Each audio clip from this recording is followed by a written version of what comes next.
And I do mean everyone. Some of you think companions aren't worth investing in. If that's you, I guess first I should say thank you for clicking on my 22-minute video about companions. There are a few companions in here that are really useful with very little investment, just for you. Others of you have a favorite companion already that you want to use no matter what. And if that's you, you're lucky because they're literally all good right now, and I'm going to show a build for all of them.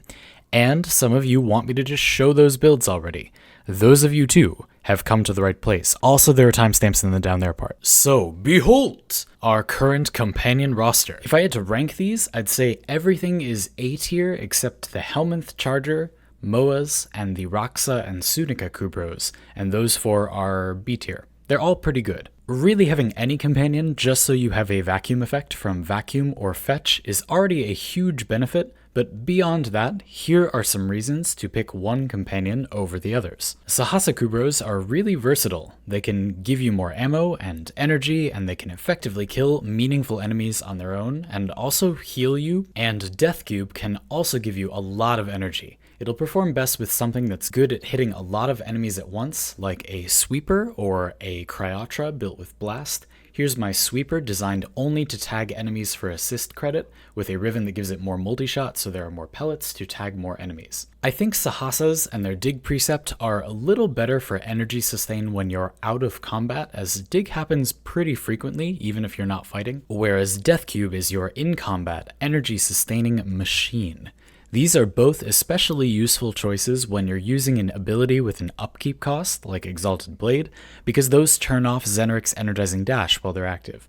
Dethcube can make a ton more energy when you're clearing large crowds, but it's pretty squishy too. If you want more loot instead of more energy, it's all about those Smeeta charm slots. Ooh, you're hoping to roll that loot doubling buff. Smeetas can do their thing on no forma pretty easily, and they do an okay job of keeping themselves alive too. But there's also the Chesa Kubrow with its retrieve precept, which is kind of like a mini Necros Desecrate effect. At the time of this recording, retrieve is pretty underpowered, but it is an option, and all retrieve needs are numerical tweaks to become a contender in the loot meta.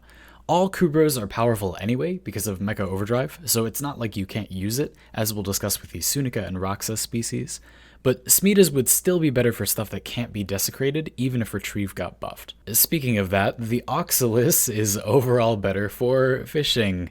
Unless you really like gambling, and then you could still bring a Smeeta. I do think the time that Scan Aquatic Lifeforms saves you is worth it. I wish the Oxylus was good at something else, because Scan Matter is basically just bad loot radar, but I really like how the Sentinel looks. I don't see any good reason to spend extra resources on it right now. Even if you like it, you can get most of the good stuff in on no forma, but it's good for fishing. Does scans count as part of this economy comparison topic? Sure, Helios automatically scans stuff for you.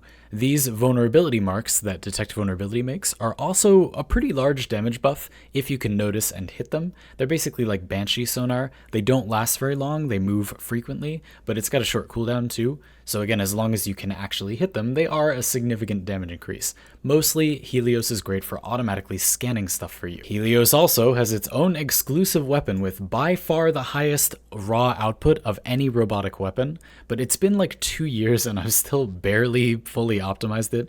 Here's my build, and then you would want to add Prime Pressure Point, but again, a second copy. It's a pretty steep investment for something you can only use with one Sentinel, since you'd lose a lot of efficacy without 2 sets of these primed mods, unless we're able to use the same copy of our mod everywhere in the future. Just be aware that this is a good weapon. Shattering Impact is an interesting option here, because even though it's almost useless against priority targets like heavy gunners and bombards, while being efficient only against lighter units like butchers, that's exactly what's realistic for your Sentinel to be killing for you, some random enemy rushing you from a weird angle. Anyway, Helios is very useful for scans, and if you use the Simulacrum a lot, you should take it with you when you don't need something else. When you do need something else, and it's ammo, Carrier! We can't talk about Carrier without mentioning that in my several thousand hours of experience, I've seen that Carrier is overused. Most good weapons do not need any help with their ammo economy, which means that ammo case isn't helping most of the time, and most carrier users aren't using looter, which is mostly convenience anyway.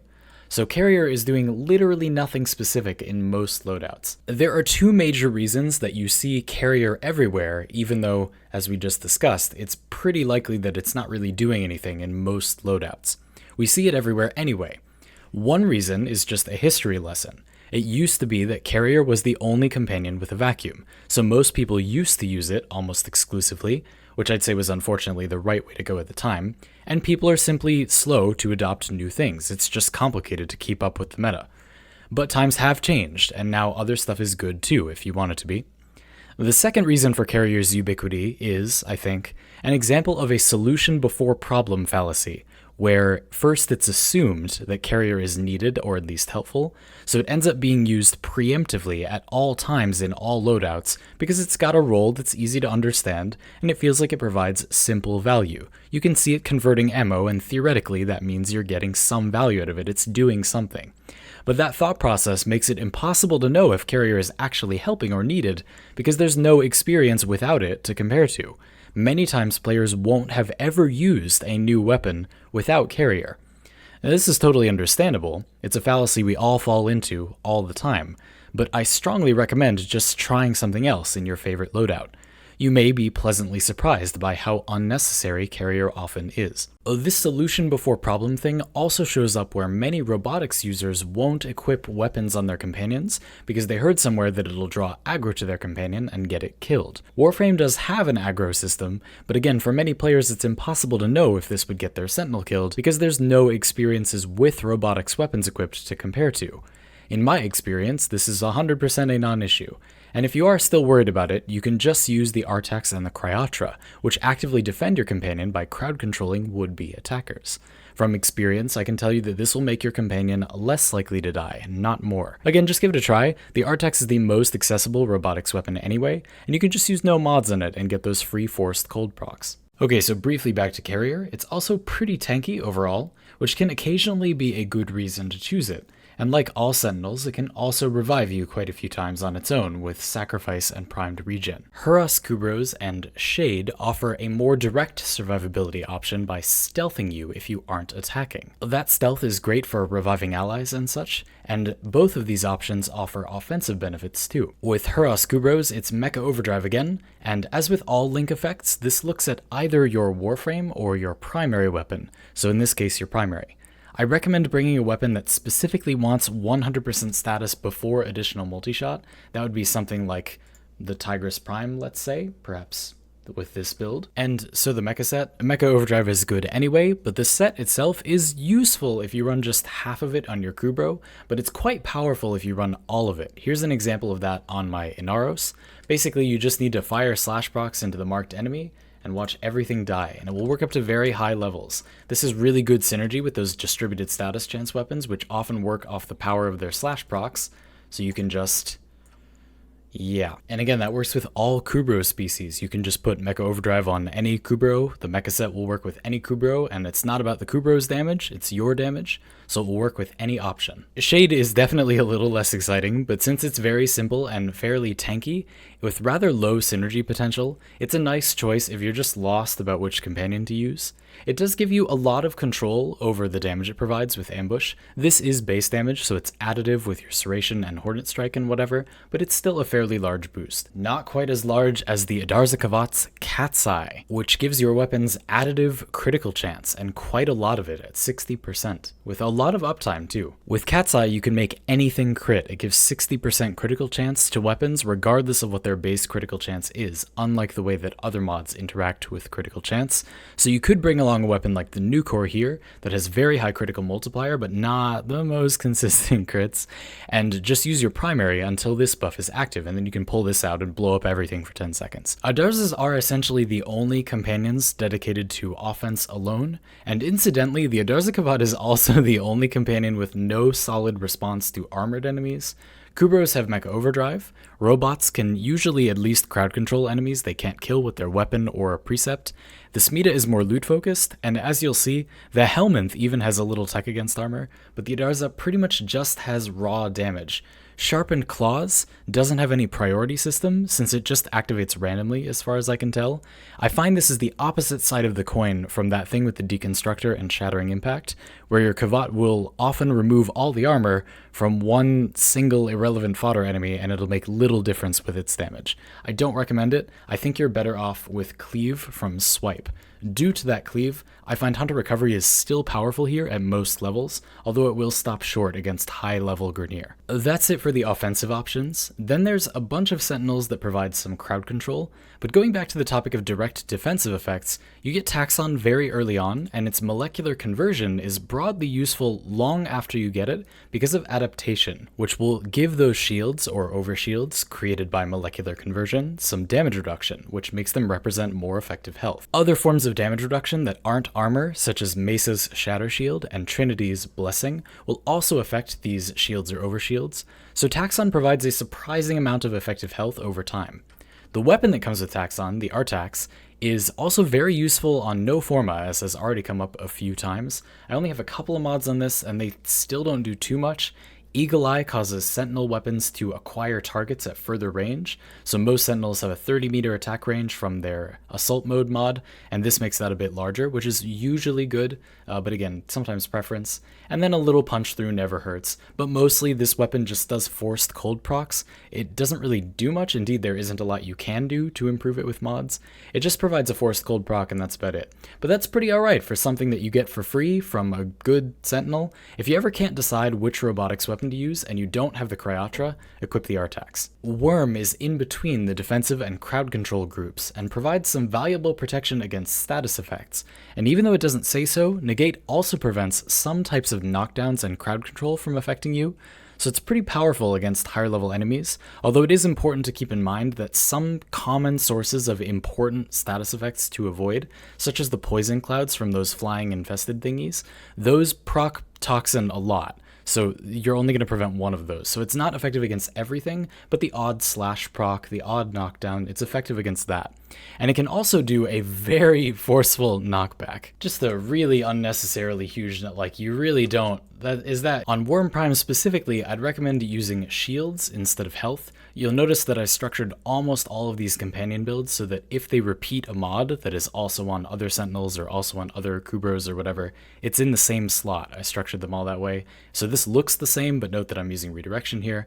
Since Sentinels usually don't take sustained fire, and Wyrm creates its own little breathers using crowd dispersion, its shields will often have time to regenerate, unlike Warframe shields, for which none of that is true. You can get stronger crowd control that also doesn't send enemies to a different planet from Diriga and Djinn. Both of these Sentinels also have special longer attack ranges, which can be abused with laser-type weapons, like the Artax and the Cryatra, or you can use the longer attack range of Djinn and Diriga with the Volklock, with which your Sentinel can outright kill essentially any relevant enemies if you mag bubble them for it. It's always disturbed me just how fast this happens.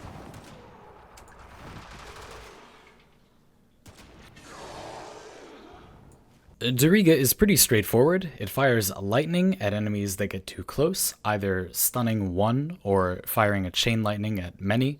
Now this is not going to have a very high chance to stun unless you hit 7 targets, but since electricity chains to multiple, you will often get a group stun, whereas this is stun locking one enemy. Well, Djinn has a strange but very powerful hypnosis ability that will keep enemies walking around harmlessly until you let them get close. Djinn will then hit them with a corrosive burst, but it'll put the hypnosis on cooldown, so Djinn is most powerful as a zoning sentinel that stays at medium range from enemies.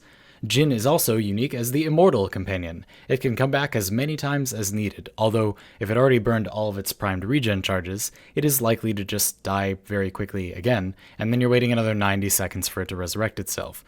So you'll have to try to protect it a little bit too. This is still extremely useful for long missions because it secures you a vacuum that can't permanently be killed, and some frames really rely on the ability to quickly gather nearby loot to function properly, such as Despoil Necros, so Djinn can be very important in some situations. Oh, that's almost all of our roster, a whole lot of very solid options, and the rest is certainly a bit worse, but still not bad at all. We have Moas, the other 2 species of Kubrow, and the Helminth Charger. The Charger is kind of okay for a weird reason. The strain set mentions these maggots, and while nothing that's described on any of these mods is quite powerful enough to be useful on its own, the maggots themselves are uniquely automatic crowd control. They'll latch onto enemies just like Nidus's maggots from his well, okay, the Helminth Charger is flying, but anyway, you see the maggots will latch onto enemies just like Nidus's ravenous ability maggots, and enemies with maggots on them are controlled and distracted and harmless. That's fine, but a lot of the actual abilities in the Strain mod set need significant numerical changes. Just like with Chesa's Retrieve though, this is one to watch for future buffs, because the effects do useful things that we would want to do, they're just numerically weak. Helminth Chargers also have nominal innate toxin damage, so you can add Shock Collar to make a significant amount of corrosive damage that will help a lot against ferrite armor. This helps keep Hunter Recovery effective against higher level Grineer. For Proboscis and Trample, so Proboscis versus Trample, I feel like they do the opposite things. So Proboscis is singling out one target and Trample is charging into a group, so I would try both of them and then pick the one you like better. Well, I don't want to nitpick, but I guess I should just quickly mention that Strain Fever's damage bonus is also base damage, just like Maul. So with 330% base damage already, even if you have a lot of maggots, this actually isn't as much more damage as you would think. If this was a separate multiplier, it would probably be too strong instead of too weak, so that's one that maybe doesn't just need numerical tweaks. Moas, oh Moas, there's a lot to say here. So the parts you use don't currently provide large enough differences for it to matter, so just pick the ones you like. You will need to make 3 Moas with each of the 3 heads to get all 6 precepts they can use, but you can mix and match them after that. You can use up to 2, but any 2 of these precepts on any Moa. They're all pretty good. Mostly crowd control in some flavors, and then some very specific effects. The hacking thing is amazing in Corpus style sets because sometimes it'll hack a Moa machine and you'll get Moa minions. The anti-gravity thing is not the only way to get that anti-gravity effect, but it gives you the most of it in one place, so that's useful. And the defensive bubble is a defensive bubble. It's cool and significant, but it may be annoying to stay inside of if you want to rely on it as one of your core layers of damage reduction. In particular, it's not very tall, so if you want to parkour and jump around or avoid your own explosive damage, for example, not so easy inside that. These precepts are not the issue with Moas, it's the rest of the stuff they can use, or rather the fact that there isn't a lot of other stuff they can use.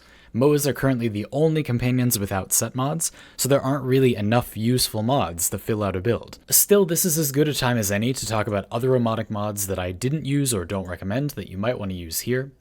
Automedic, which I just barely recommend on a Moa because there's space, offers you rather high healing, and once you stack the effect, it does decay one stack at a time instead of just falling off all at once. So you get even more healing than it suggests once you've stacked it up, but I found it surprisingly difficult to find enough space to wall run and stack it. When I read what this mod did, I didn't imagine that would be an issue, but I've been finding it restrictive. You'll certainly sometimes have the space to do it, and then you can be tanky on a wall. Let's see what else. Anti-grav array. So anti-grav array, this is cool, but I think it's preference. It doesn't make you faster or improve your traversal innately. It's just something you may or may not like if you try it. I think that this can be negative in the sense that it makes you jump over doorways if you're moving quickly, which I often am, and if you're racing, for example, this is definitely questionable because you will often just slam into the top of doorways and you'll be on a little lip. A lot of doors in this game have a lip, so if you hit above the door, you're not just going to slide down through the door, you're going to get stuck up there, which is not so great. This is a mod that I'm happy is in the game, but which I'd almost never specifically recommend in a build. It's just something that you'd use if you like it. I would enjoy if we got a lot more of these. We aren't particularly talking about Moas anymore, but Guardian and Shield Charger are both insanely strong on Hildryn specifically, and Mediray is pretty alright on Inaros. These mods are usually very weak, but I guess you could run them on this Moa build, and then you wouldn't have to take anything off for them.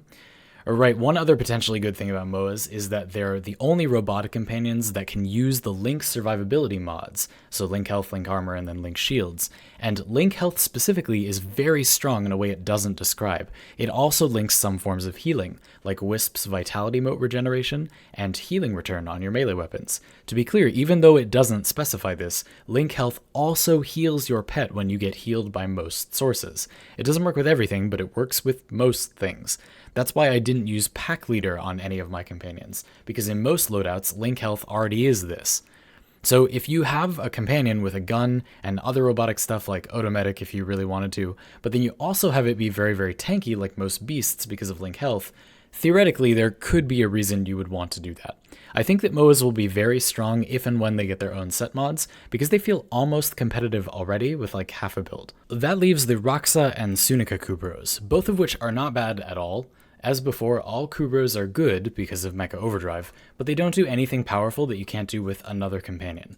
The Sunika is worse off. It's essentially just a bruiser that can do finishers and knock targets to the ground, and there are other Kubrows that can do similar things. For example, the Sahasa Kubrow can literally do the exact same thing as one of the Sunika's precepts. And remember, this is the dog that can dig up loot and it does everything, so, you know, it's not much of a niche for the Sunika. The Raksa's precepts are interesting. Going back to Hildren and Guardian, Guardian has a 30-second cooldown, restores all your shields, and Protect here has a 7-second cooldown. So even though this won't instantly restore your shield gate, like Guardian will, it's a lot of steady shield regen, and that's energy on Hildren. Taxon's molecular conversion restores only 200 shields as opposed to 300, and has around a 12-second cooldown as opposed to this has 7 seconds.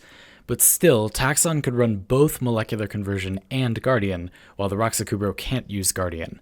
And the Taxon could even use Shield Charger for Hildren. So I don't know, I'm not sold that it's worth using a Raksa Kubrow specifically for Hildren. The Raksa's Howl Precept is solid crowd control, it's got a long duration especially, but it has a very long cooldown. I don't know, maybe if Diriga is good for its bursty crowd control, then this is good too, but Diriga is also a sniper, but the Raksa Kubrow is also a Kubrow. I don't know, maybe the Raksa is fine, but I do think it lacks a defined niche, and you wouldn't find yourself using it a whole lot. I'm not a career game designer, but I do think it's important to voice what I'd like better if I'm going to voice complaints. If I could change companions in any way, I'd make Chesa's retrieve happen about 4 times as often, so I'd lower the cooldown. I think the chance to fail is fine if we're going to be consistent across loot abilities, and failing to get a drop is thematically appropriate with, you know, loot drops. I just think that it happens nowhere near often enough. It's not significant to flip a coin essentially every 10 seconds for one enemy to drop more loot. That's just not noticeable. Again, it's not even so much about viability, that's just literally not noticeable. You can't tell it's happening. As for our less spicy friends, Moas just need more mods. I'd even be down for just letting them run 3 or 4 of the 6 Boa precepts. And the Helminth Charger, again, just has undertuned effects, and those can be remedied by tweaking the numbers for the most part. The Raksa Kubrow, I don't know, maybe with adaptation shields are a broader niche now and I'm undervaluing it. The fear effect from Howl is powerful, but you usually don't want enemies running away from you. I do think the Sunika Kubrow needs a rework though. It doesn't really offer anything unique that would make you choose it over the others, and probably the most powerful thing it does would be doing finishers to enemies, but the Sahasa Kubrow can do that too. On that note, keep in mind that my discussion of what is worthwhile and when is assuming that you have access to everything, which statistically speaking, most of you don't. But the other things still exist as options, and I think it's worth considering them when you decide. Exactly what you should pick if you aren't going to get everything is an unanswerable question, but I hope I helped you decide which companion would be good at doing whatever you want your companion to do.